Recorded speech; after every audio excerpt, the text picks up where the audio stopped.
Hi, I'm Damyan29. I'm really pleased to have Marco Kreuzpaintner, the renowned German director, who is having time to answer our special questions tonight. And thank you very much indeed for being with us. Thank you for having me. So Marco, how actually did you start filming and directing? And why? Tell us your story. Why? I mean, I think, pretty young when I first had the thought of directing. I guess I was like around about 14. It's about the time where other in school said like they want to become teachers or they want to become doctors or lawyers and all of that. And I found that not really challenging. So like I was kind of looking for something that I felt like my passion was more expressed by. And at this time, I grew up with a single mom, and we didn't have too much money. And kind of my escape from my normal everyday surrounding was going into the movies. And actually, we had a very nice old cinema in the village I grew up. It's in Upper Bavaria, and it was a cinema run by a very old lady called, we called her Cinema Maria, because her name was Maria. And she actually was a very social person. So like, let's say the movie had cost entrance fee at this time was still German marks, like 5 German marks, and you only had 3. She said like, okay, come in. So kind of that was where I spent most of my time watching movies. And so I decided kind of, yeah, why not to make that your profession, what you're really passionate about, and that's movies. Yeah. But your first camera or experience, or when you started actually much filming later. yourself? I don't have a interesting story like Steven Spielberg already doing Super 8 movies when he was 12. Okay. Whoever believes that. But He started filming at 12 already? Well, I think that he proclaims he was 8. I don't know. Maybe he already did it like when he was 3. Okay. Anyway, no, like I tried to apply for film school in Munich, but unfortunately they did not accept me. So I had to just go for myself and started writing short films, directed them, and was very lucky to get nominated for a couple of awards, won awards, and nice. Then it started off from then. Yeah. So short movies like several minutes, and then you went bigger and yeah, longer. my first short film was called Entering Reality. And this was like a 12-minute short film, but already shot in 35 millimeters. And after that I was shooting a short film already with a little bit more of budget because like I got state funding, and this was called The Breathing Artist, and was starring August Diehl, which is like a well-known German actor. And for that film I won a lot of awards, and then actually like proclaimed producers came up to me and said like, well, don't you want to direct your first feature film? I love that great sequence where the storm comes up and they're looking for people. Describe how you set that up, because Robert was talking about how hard it is to do, you know, because you're feeling so physically buffeted by all those forces. It's hard to also be the actor. But talk about how you set that up, because I think that's one of the reasons why this whole thing comes out so well, and where Toby is given a chance to really proclaim himself to the group at that point. You've really set the stage well. It's almost like in Shakespeare with the storm clouds and everything. Talk a little bit about those scenes and how it was to bring them off. Actually, since I was not experienced in this kinds of effect scenes, it came more or less by a coincidence. So I see some of these are some of the beautiful memories of your life. So probably these are the most beautiful years in your memory. So I'm curious, which years of your life? What does you make think that? Yeah, no, I don't know, because it sounds really exciting, like something when you really felt like when you start off. I mean, yeah, it's always nice to start off, but it's also good to already have a career and be able to work in it. Because obviously, like, I mean, it sounds like so easy, but this was tough years, yeah, right?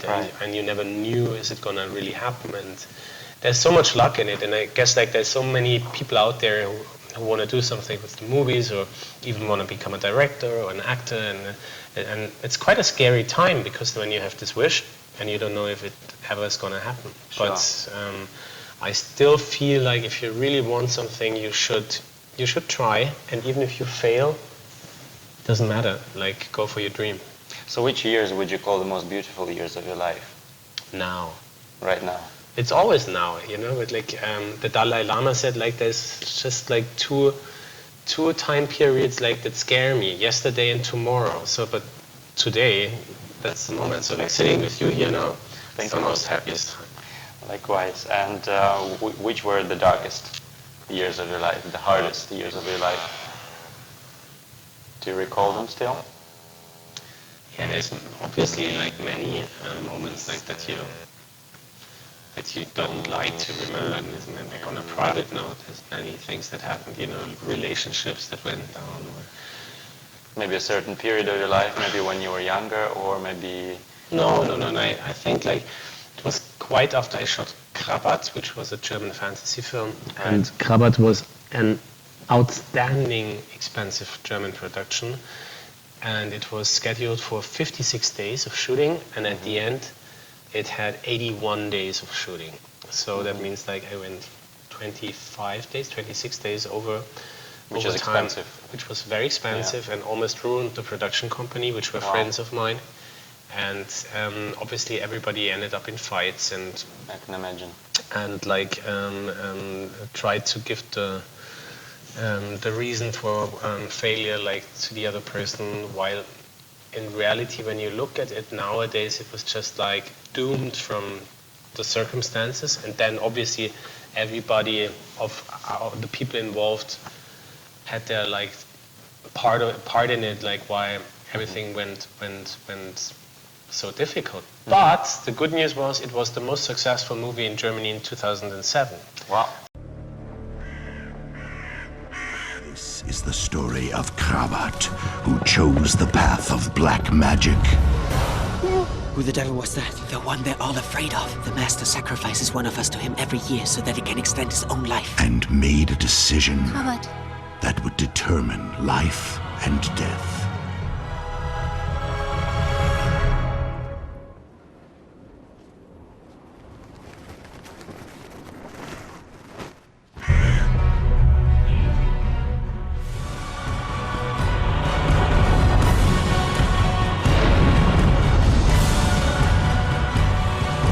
There's no way out of this. Not for you, not for anyone.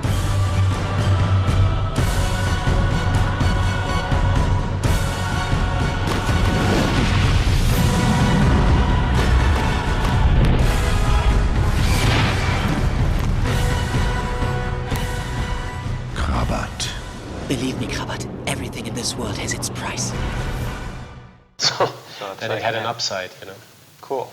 Who are the top 3 persons who've helped you most in your film career? Well, number 1 is Thomas Wöbke.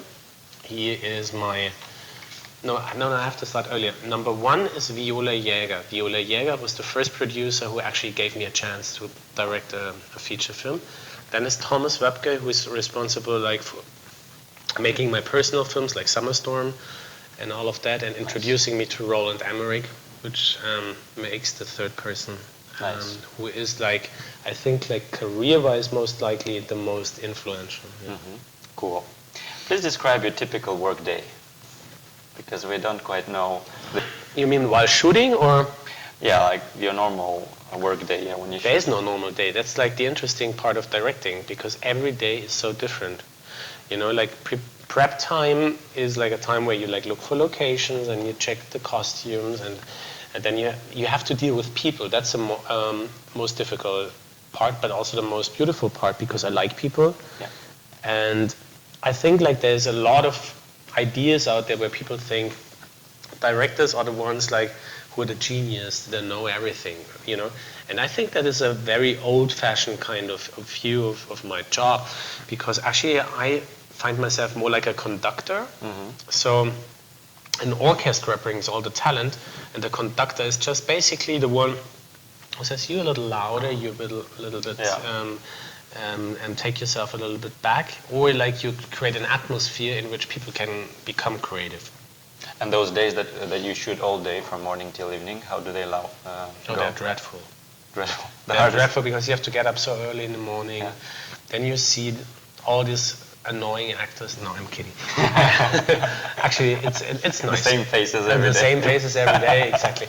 No, I mean, also there it's like different. Like you have shooting days where like, oh god, the schedule is quite tight. You have to do very tough scenes, and then there's lots of pressure, and you have days where you just feel like I love my job because I can try things out, I can be creative, you know. And other days you're trying to fulfill the schedule, Right. and you still have to be creative. So Awesome. So where does the inspiration come from? What inspires and drives you? What makes you wake up in the morning and stay up till late at night?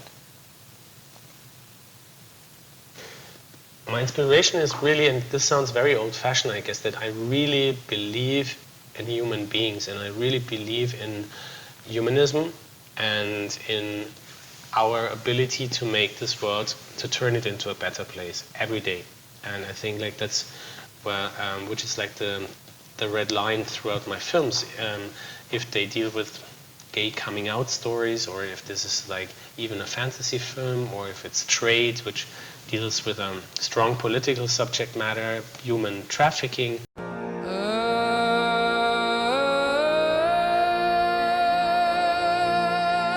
I got a boy here says his sister's been kidnapped.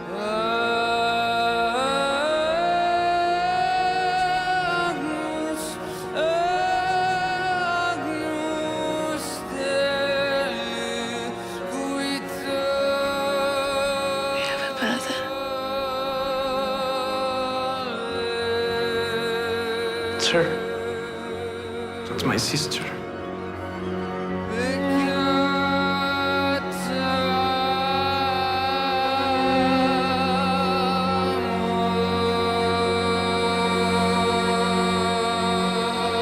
You pay for this.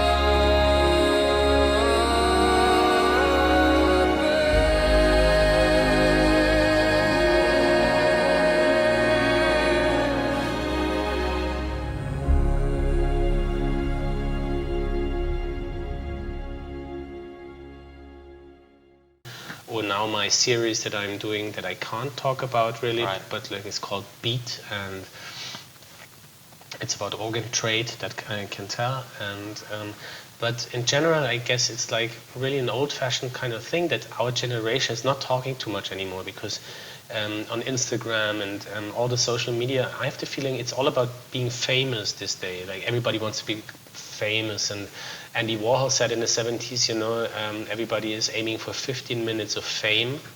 I would say like 15 minutes is not enough anymore these days. Like everybody constantly posts their pizza or like their glass of water or like all these inspiring things, which kind of behind it stands basically only that they have the feeling that they deserve to be a star.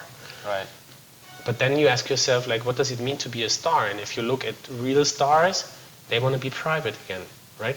So Because they lost their privacy. they lost their privacy. Yeah. So I don't think like becoming famous is not an aim. You know? Right. So are you then a happy man, and why? What makes you happy?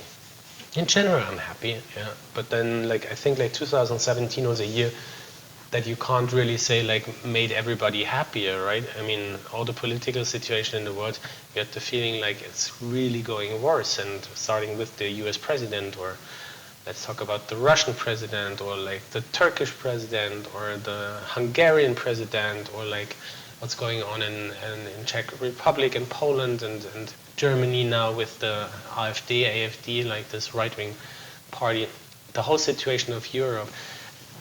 I think like, you know, like when I'm talking about if I'm a happy man or not, like yes, on a private level and on a career level, I can be very happy and I'm very blessed, and like I can thank God, if there's a God, every day, like that I have this life that I have. But like there's more than that, and I feel that we kind of have a responsibility altogether to kind of put our foot down again and say we should stop just copying like these streams of superficiality that the media kind of surrounds us with, which is nothing else that things to be sold, and people don't understand that. They feel like whatever the media brings, if it's like private media on Instagram, etc., or like the public media, people don't get that news are things that are sold.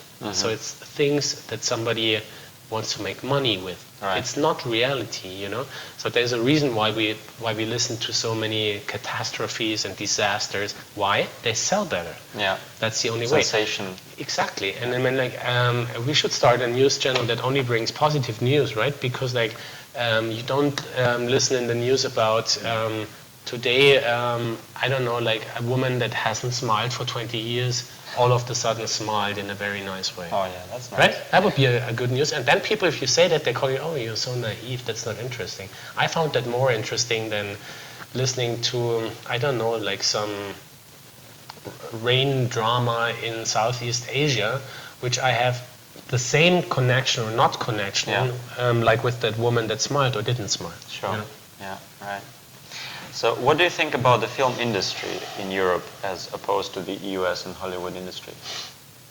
I don't like the word industry in general. Because well, let's say movie. Yeah, no, they call it industry. So like you're quoting it like it's an expression, obviously. Like, but that's exactly what I don't like it for. That it tries to be an industry, and an industry is something like that tries to.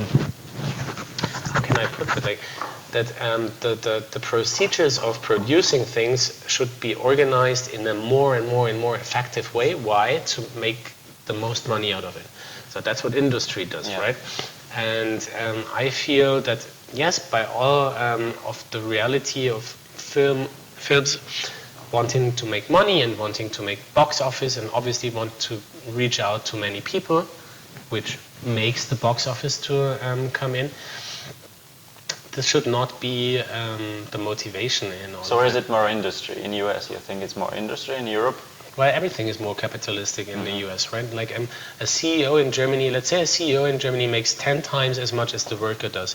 In France, it's 50 times. In the UK, it's 100 times more. And that's no joke. In the US, a CEO makes 1,000 times more than the worker does, you know? So that tells you something about like how a system is actually established, right? And yes, if you're interested in money and if you're interested like in sitting in a golden cage in Beverly Hills and calling that a beautiful life, go for it. But it's certainly not what I'm interested in. Yeah. Okay.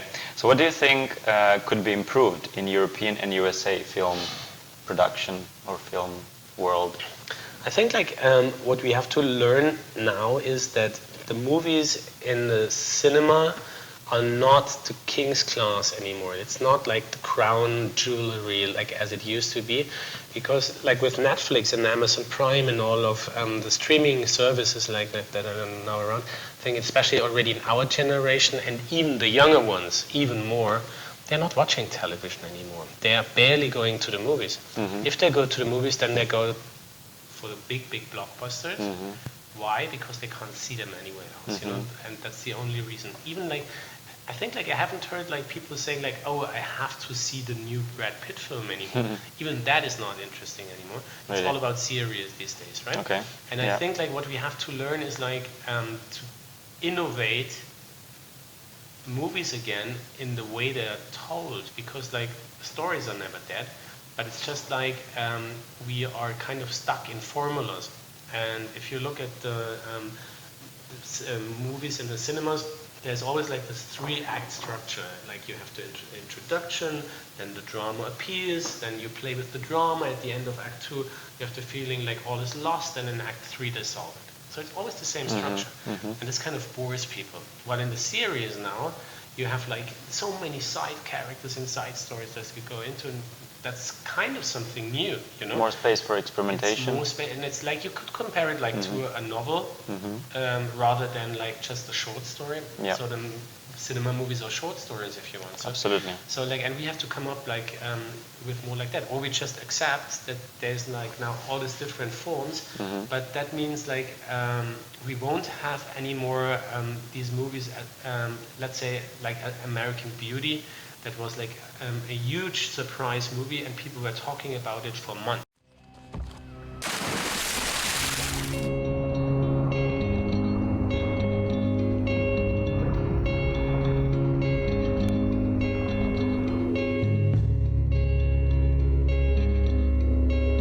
Brauchst keine Angst haben. Hast Hast du den Eindruck, Tobi steht auf mich? Glaubt, dass einfach jeder andere so eine Art wäre, das so zeigt.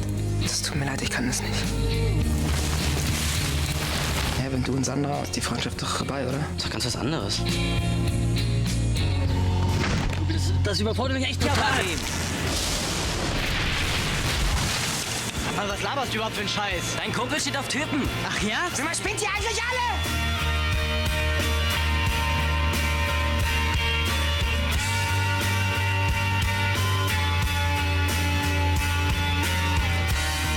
Will hier noch jemand eine Banane?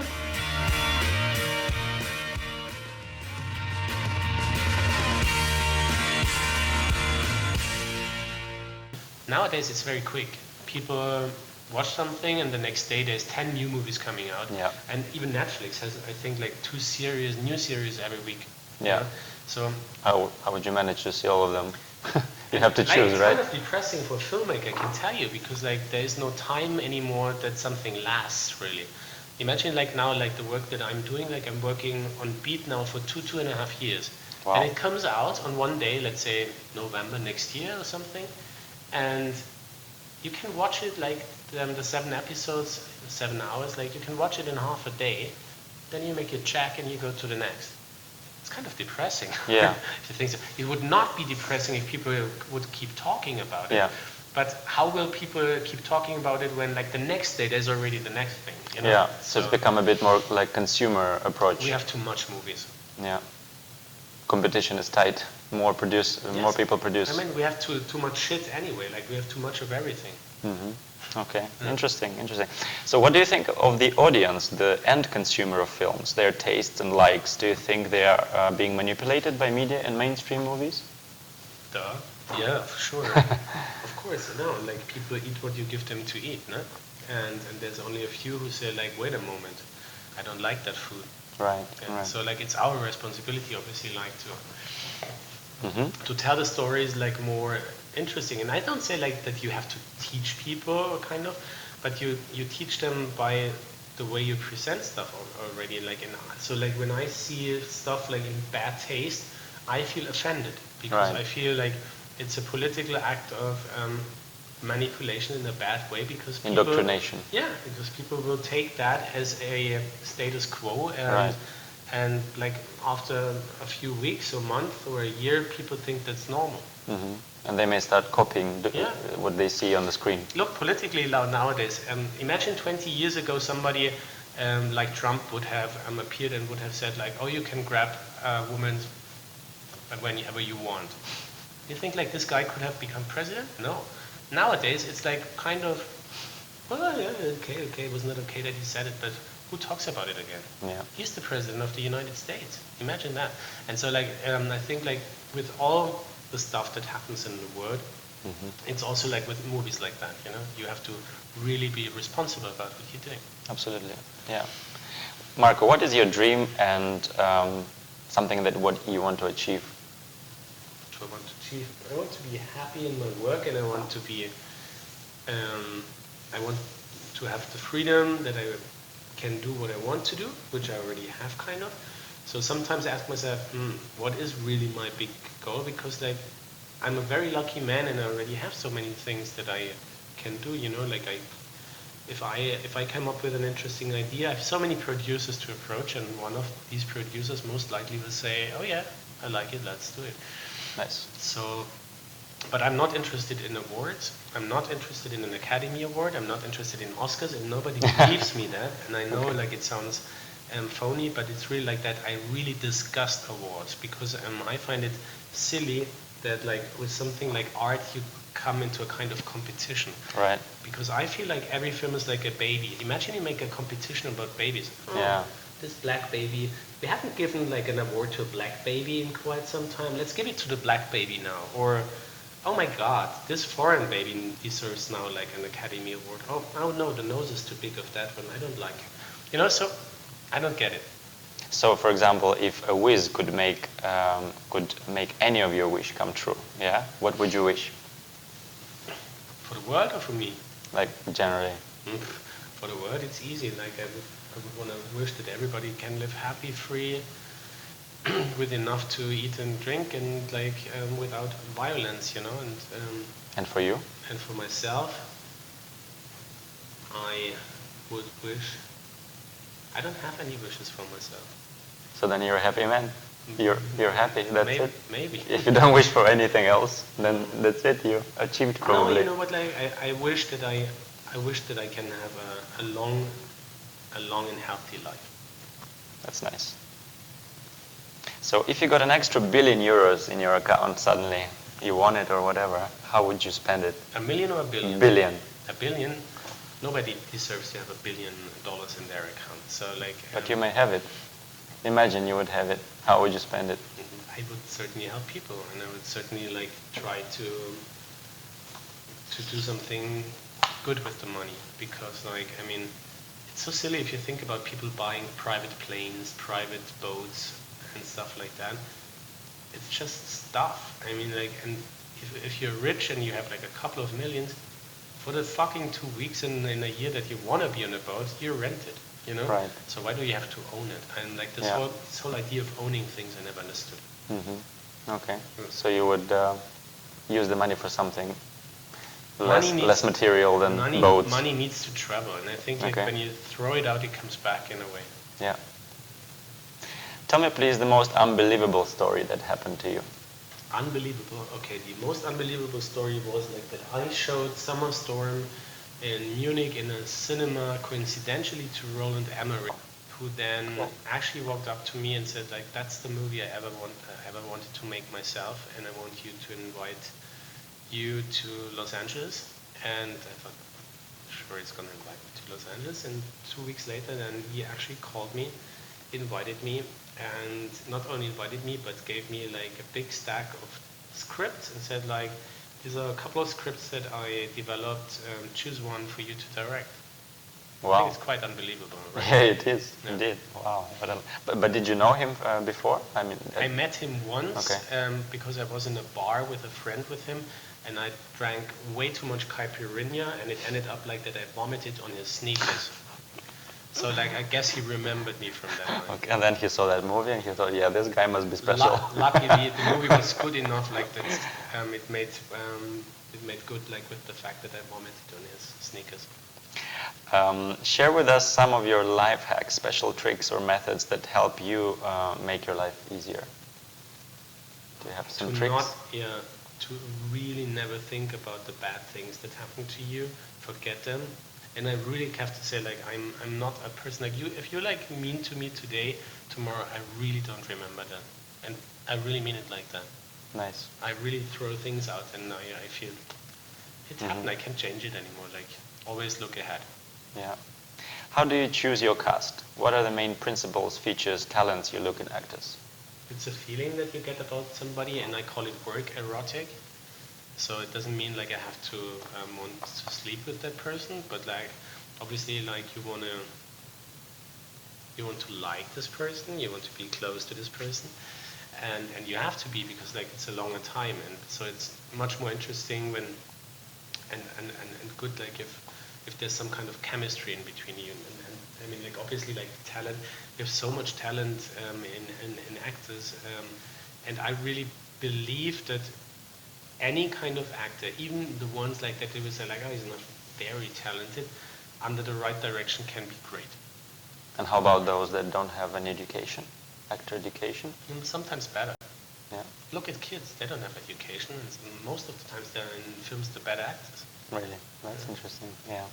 But any other criteria, like so many years of, I don't know, singing or dancing experience, or knowing languages, or I don't know? I mean, like if the part requires it, sure. Like, I mean, like you wouldn't cast for an opera singer, obviously, like somebody who can't even hit the note, Like, right. Aus den Teufelsküche und sage, wieso? Weil ich sage, die glauben alle, dass sie die Rolle haben. Das war dann auch so. Die kamen, thank you, sir. It was great pleasure to work with you. Thank you that you worked with me. Und ich so, irgendwie so, war mir nicht klar, ist ein anderes System. Ne? Und zum Beispiel ein Schauspieler im amerikanischen Set, den nimmst du auch gar nicht wahr, der kommt morgens ganz ordentlich, klopft dir an deinen Wohnwagen. Good morning, sir. I'm so looking forward to this day. I'm all prepared. I'm waiting for you, I'm ready to take your notes. So, schon mal an der Anfang irgendwie, dann kommst du hin, sprichst dich mit dem, ist immer ruhig, immer gelassen. Und am Ende eines Drehtags, und ob es noch die kleinsten Tagesrollen waren, die noch nicht mal einen Satz gehabt haben, ja, kommen jetzt und sagen, Sir, it was a big pleasure to work with you. So habe ich in Deutschland noch nie erlebt, noch nie. Sondern nie so, dass jemand am Ende des Drehtags herkam und sagt, vielen, vielen herzlichen Dank für diesen schönen Drehtag. Schon mal so der verschlüsselt, aber verkrampft dann irgendwie so, hat schon Spaß gemacht. Ne? aber so ganz offenherzig irgendwie, das fand ich toll. And what are the biggest challenges while creating a movie from script ideation phase till premiere? The biggest challenge is the script, because obviously like it all starts with that, and like a movie can only be as good as the script is. But then the second biggest challenge is like the idea that the script carries, and that you connect with your own vision about the idea that the script carries to and I have to be careful now with the word I wanted to say, to manipulate, to get everybody in the crew and the cast behind you, right, to believe in the same idea. Mm-hmm. Yeah, cool. So the script phase is the hardest, you think? Yeah. Everything else a bit less challenging. Yeah, well, and then there's like asshole actors, they're very challenging too. Mm-hmm. Okay, that's the second most challenging. Okay. Okay, which country or city and which are your favorite places in the world and why? Where do you think you'll end up living? Your favorite places on earth, or where do you think you'll end up living? Oh, this will be a couple of places. So, I love Rio in Brazil. I love, in Me general, too. I love Brazil. I love Spain. I love Mallorca. Cool. I love Greece. Warm places. I love warm places. Opposite to Germany. I don't like Germany. I don't like to live in Germany, but it's my home, so what should I do? Yeah. Cool, okay. Which place on Earth or beyond it would you like to visit and why? On Earth and beyond it? Or beyond it?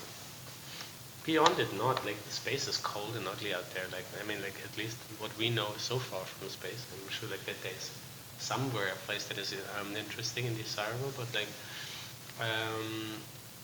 no, like, I have actually, like, a concrete plan. Like,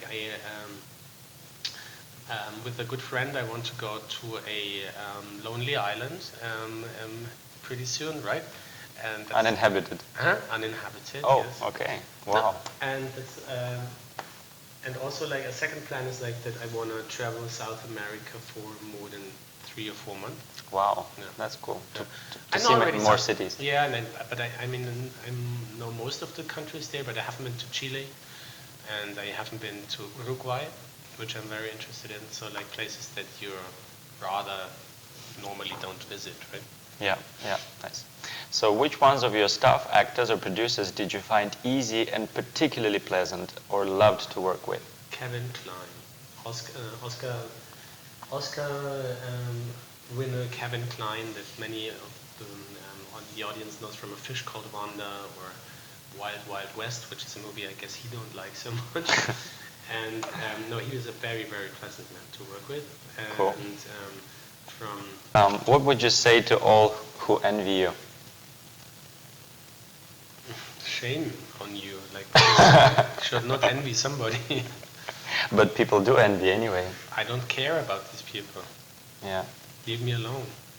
Well, it's not a good sentiment anyway. I mean, yeah, sometimes... Exactly. So keep your energy for yourself. Okay. Please share a funny story that happened to you while at work. While at work?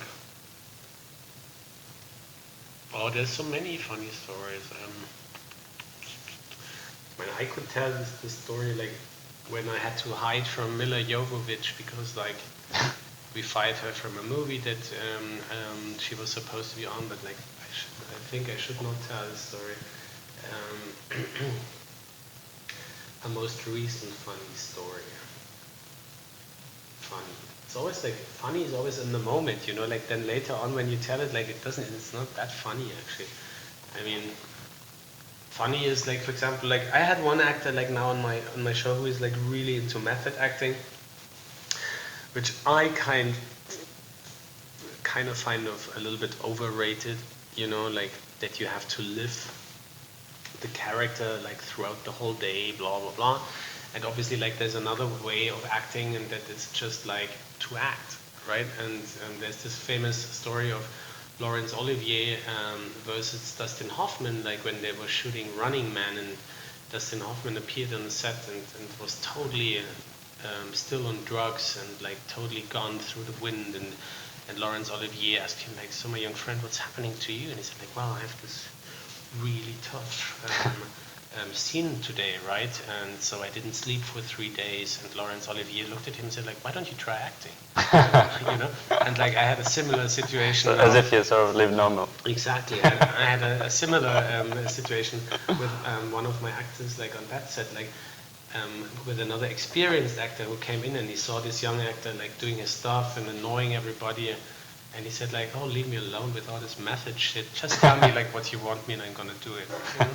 Yeah. When acting and living sort of blends, and some people don't come out of the role, they continue living that role in their normal life. It can be interesting, and like, and we now there's even like on Netflix, you know, this documentary about you know, what's the guy who played The Mask? I forgot. Carrey. Jim Carrey, exactly, while he was doing. This one movie, like where he like throughout the whole show was trying to be in character. Mm-hmm. I can see that, you know, but then like if you play an asshole character and you like make life difficult for the whole crew for 6, 8, 12 weeks, like just because you're in character all the time and you have to be this annoying prick, I don't have understanding for that. Yeah. Okay. So what do you think is your purpose in life?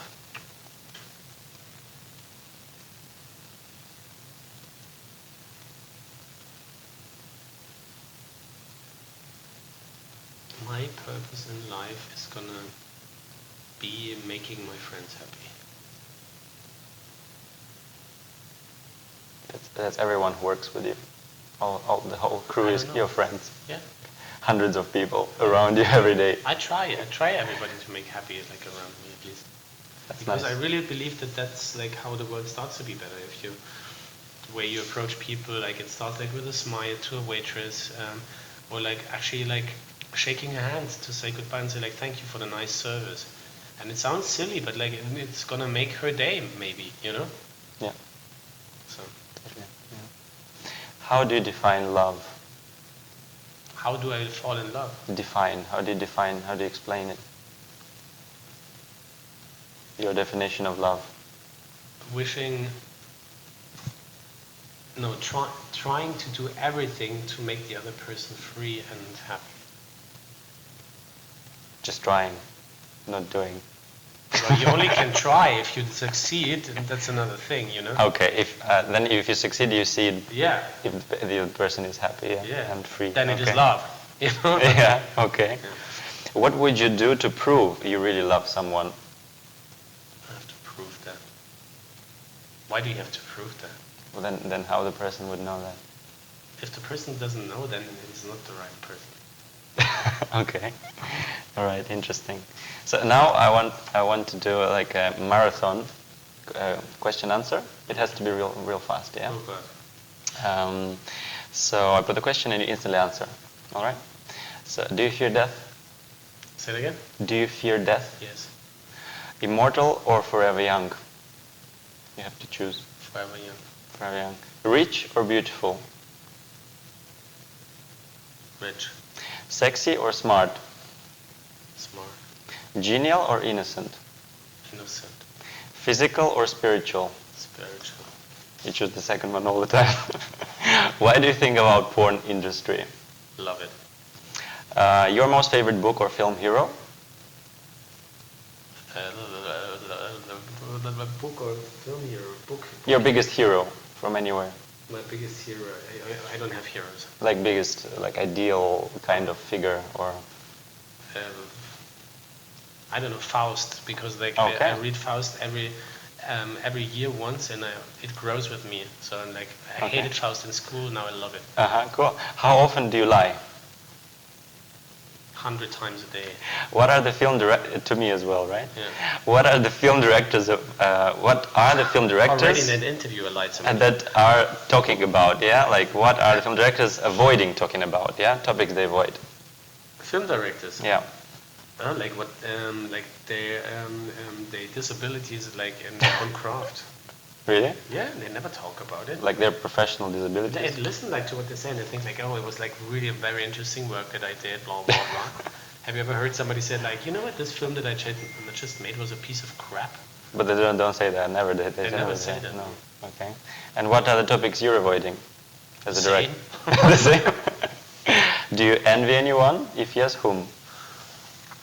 Well, Michael Jackson for his talent. Okay. Do you want an Oscar? No, No, you already said. The most stupid question you think is? To ask a stupid question because there is no stupid. Like, which is the most stupid question you hate, like receiving, you don't like answering? What did you want to say with this movie? Ah, okay. Okay. If you change your profession, you would be a?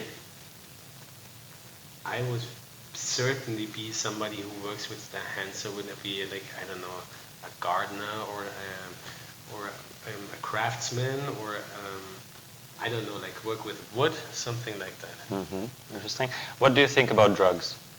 They're fantastic. What compliment do you like to hear most? Marco, you are?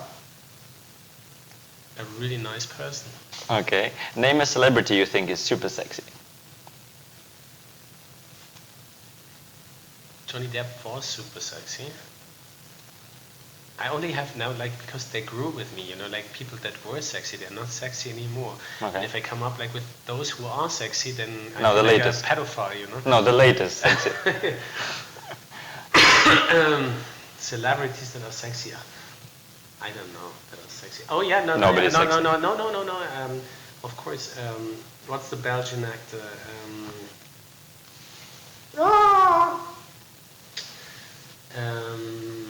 I forgot his name, but he was in Taste of Rust and Bones, and I forgot his name. Like, like athlete, or? No, I can. No. Let me look it up. The main character, yeah, Yeah, in Taste of Rust and Bone. Yeah. That's fine, yeah, we can find him. That's Yeah? fine. Okay. Your biggest. Maybe you can make a subtitle there. Right. Your biggest sin, I won't tell you. your worst habits, To eat too much chips. Okay. Do you have many enemies, you think? 2 or 3. 2 or 3. Would you forgive them? I forgave them already. You forgave them already. That's nice. Okay. And the last question is not anymore the marathon. If you became God for only one day, what would you do with the unlimited power? Destroy cell phones. That's a good wish because they distract. Anything else with unlimited power for one day? I don't know. No, I would love to give to people a better consciousness about the beauty of life and that they should not just throw all these possibilities away so easily and treat Mother Earth in such a bad way just for their own factor of greed and egoism. Oh no, I know. So you change their consciousness. Yeah, consciousness. Like, and I think like I would turn one thing away from all the people, which I feel is like the downfall of humanity, and that's ego. In general, imagine a world without ego. Everyone helping each other, non-stop, like living for other people. Altruism. Yes. Yeah, that's nice. So you'll change people's mind, and you mentioned also violence, without violence, world without violence, and without telephones, cell phones. And without ego. And without ego. Anything else? Because in one day, God created a lot of things. You can do a lot of things. Stupid morality about like sex and like what you can do and what you can't do, and like I think people or God gave us like the possibility to express ourselves like in so many ways, and society, the church, which is society, obviously, like, and the powerful, from the beginning of time, aimed only like to control the masses, like in order to have them, to get the most out of them. And we are so stupid that we believe in those ideas that were implanted in our heads. So like I would try to take that out of that. Even religion, or religion, or any. You know, like if I say religion, then half of the viewers will say like. So like it's not religion. When it's misused, like when the power, when the it's misused kind of a religion that is actually non-spiritual. When it sort of exploits people. Exactly, that is just like a tool of control. Okay. So this sort of excessive authority of certain of the society as a whole. Yeah. Yes. Okay. Cool. All right, Marco, that was it. Thank you very much for meeting. I enjoyed it. Yeah, and sharing with me and also the audience your latest views and thoughts. Yeah, it was really nice and insightful. Thanks very much. Yeah. Thank you. Yes. See day. you. Good Bye night. bye.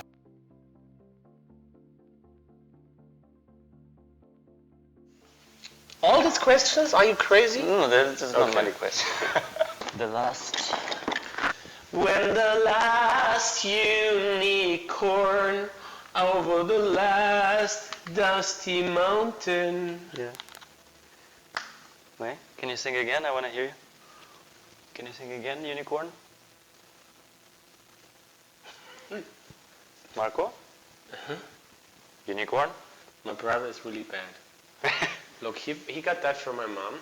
Okay. Oh. Like to put a bottle of wine in there and to stand.